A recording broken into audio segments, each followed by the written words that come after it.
Carballiño vello, se dis a verdade, milleiros de amores dos arrededores morren de saudade. Eu quero que saibas que xamais te esquezo.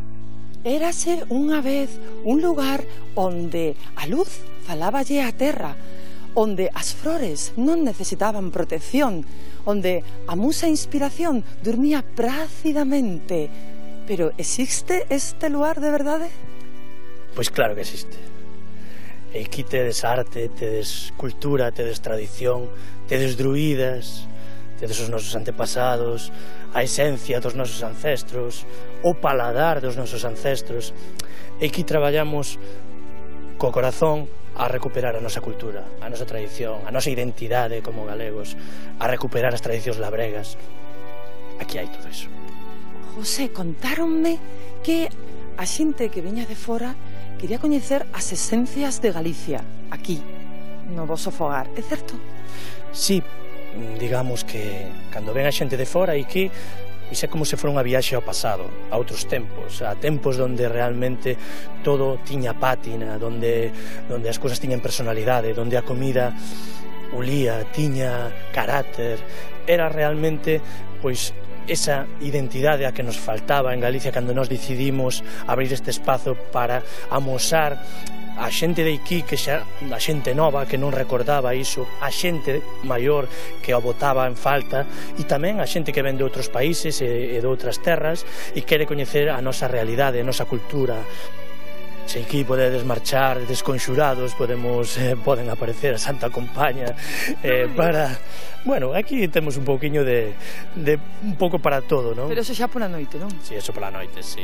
Aquí, bueno, pola noite facemos os nosos conxuros para realmente revivir un pouco esa paixón polos celtas, polo noso pasado, esa paixón pola terra, por non destruir o que realmente é Galicia, non? Que é un espazo rico en todos os aspectos, non? E aí estamos nós un pouco para eso. Contáronme que algúns artistas viñen aquí a inspirarse, é certo? Pois sí, aquí inspirámonos desde nós que nos inspiramos de sempre, desde que nacemos. Xa o meu avó era muiñeiro, era gaiteiro, meu pai é poeta, é druida, músico, compositor. Bueno, aquí feicemos un poquinho de todo. E sí que ven moita xente, aquí graváronse partes de diferentes películas. Xa coñecemos a maxia e a arte que deixamos no fogar do Santiso, o voso fogar, e agora imos coñecer esta fabulosa horta ecolóxica que tedes aquí, guardada como un secreto, ou non? Bueno, máis que nada é a nosa filosofía de vida.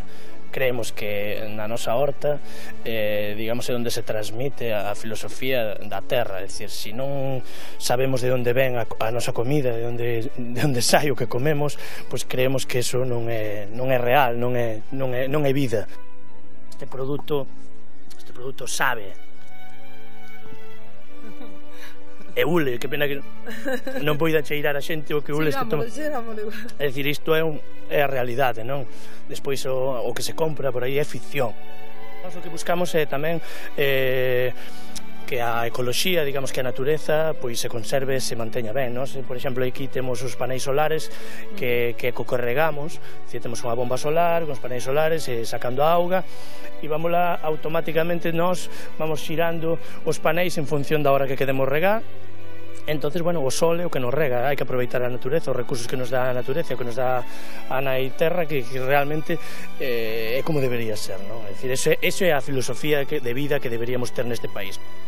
O fogar está plantexado a 100 anos, non? É dicir, nos próximos 100 anos que poderíamos facer? Nos poderíamos facer que a xente sepa que a comida ven da terra, que a natureza nos dá un montón de recursos e que os nenos teñen que saber de onde veñen as cousas para que as coman.